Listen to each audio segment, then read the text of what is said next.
I really enjoy reading Torah with B'nai Mitzvah students.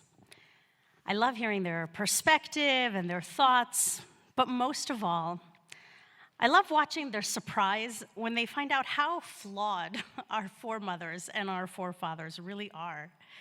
Cain kills his own brother because of jealousy. Rebekah chose to anoint Jacob instead of Esau, twisting the ritual birth order. Moses was heavy-tongued and had a speech impediment and was really worried about leading the Israelites out of Egypt, and so on and so on and so on. And we turn to our tradition to guide us in good times and in challenge, looking for answers. And yet, bless you, every one of our ancient family members is deeply, deeply flawed. How can we possibly glean something from these very broken individuals? Surely, on Yom Kippur, as we are nearing the end of our day of fasting and reflection, we must read about a superhero. Well, it depends who you ask. The sages in our Talmud, in the book of Megillot, ask the question, why do we read the book of Jonah on the afternoon of Yom Kippur? There is no explanation, however. Several generations later, Rabbi Joseph Caro writes in the Beit Yosef, his first legal code, that we read the book of Jonah to strengthen a person's tshuva, the repentance we perform on Yom Kippur. But again, why is that? Jonah is so flawed. Jonah, after all, isn't what we think of as a model citizen. In just 47 verses, we watch him stumble again and again. When God first calls him, he runs in the opposite direction, boarding a ship to Tarshish instead of Nineveh. Jonah rose to flee to Tarshish from before the Eternal's presence. When the storm rages on the boat that he boards, he doesn't pray. He goes below deck to sleep. Jonah had gone down into the hold of the ship, lain down and fallen fast asleep.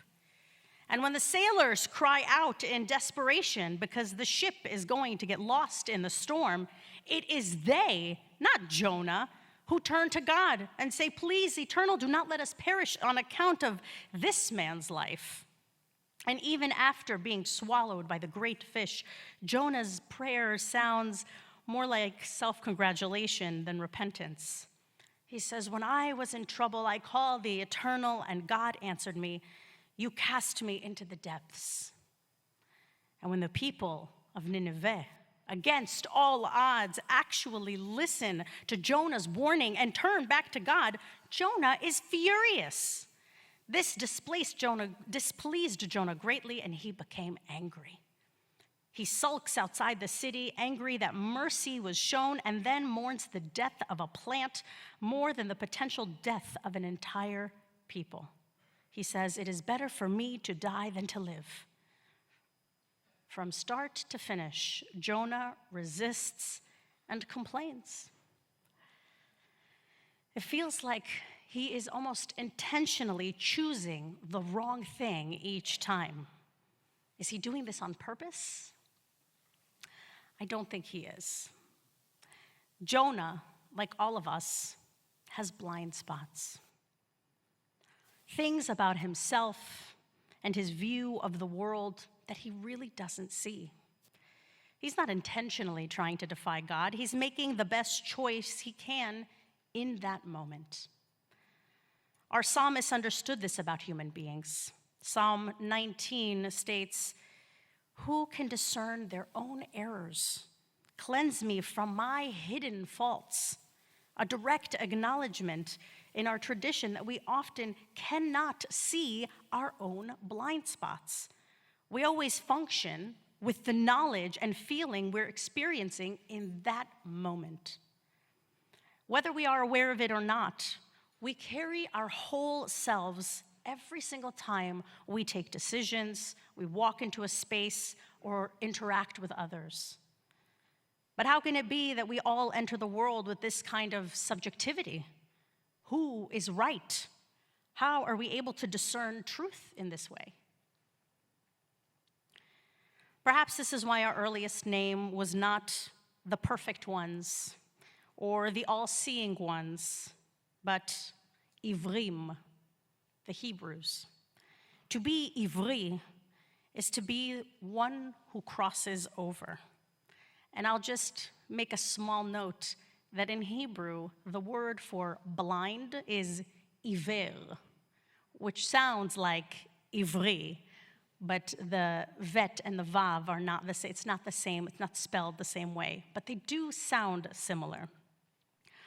Our task is not to avoid mistakes or blind spots, but to move forward in spite of them, to cross from error to awareness, from brokenness to repair, from estrangement to return.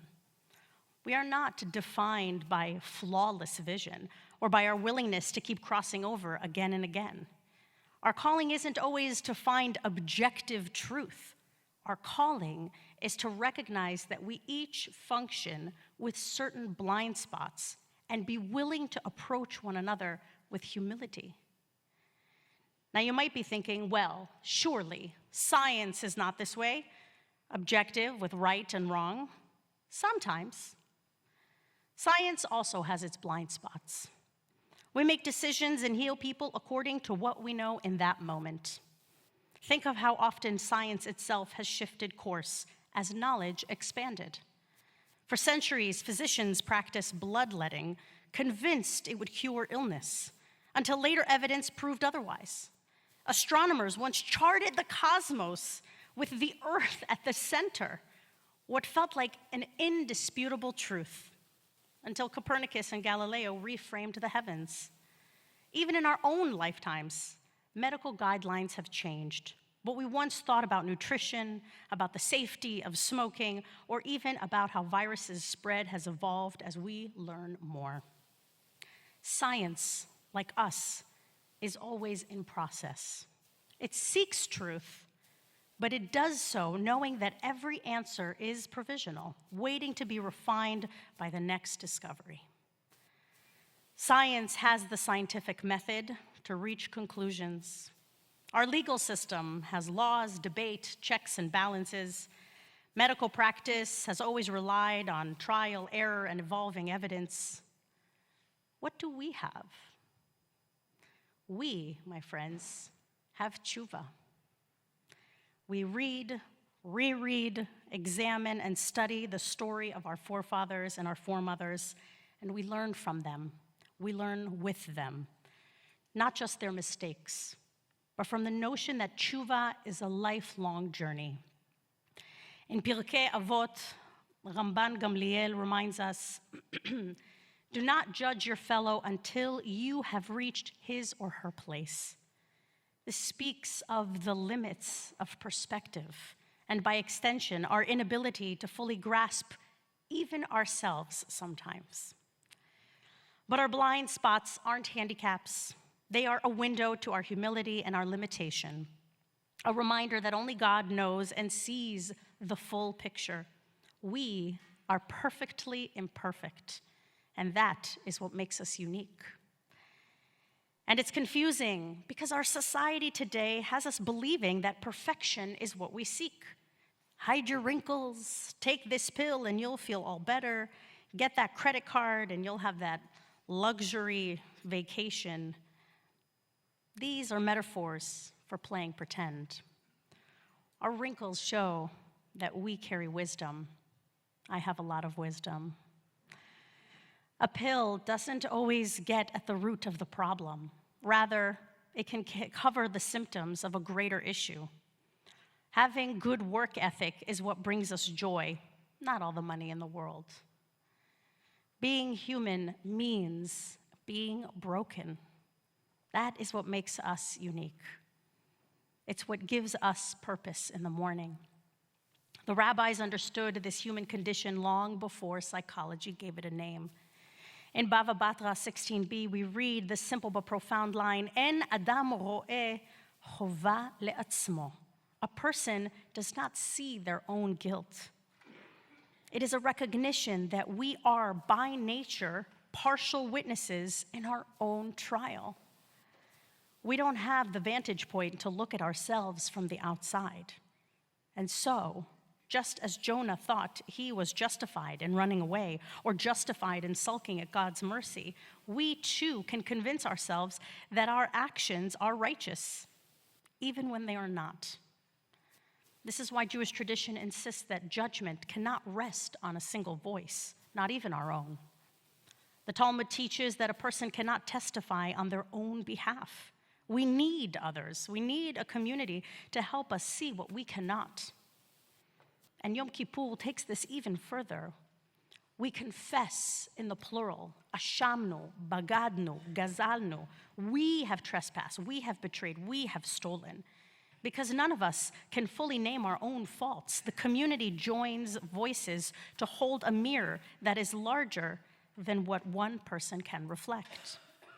The rabbis remind us that blind spots are not a failure. They are the human condition. The work of Yom Kippur is to acknowledge that truth and then to have the humility and the privilege to let others and God help us to see more clearly.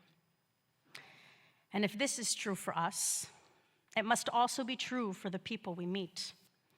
Just as we hope that others will grant us patience and compassion when we cannot see ourselves fully, so too we must approach them with the same humility, to engage one another with the benefit of the doubt that they, like us, are navigating the world with imperfect vision.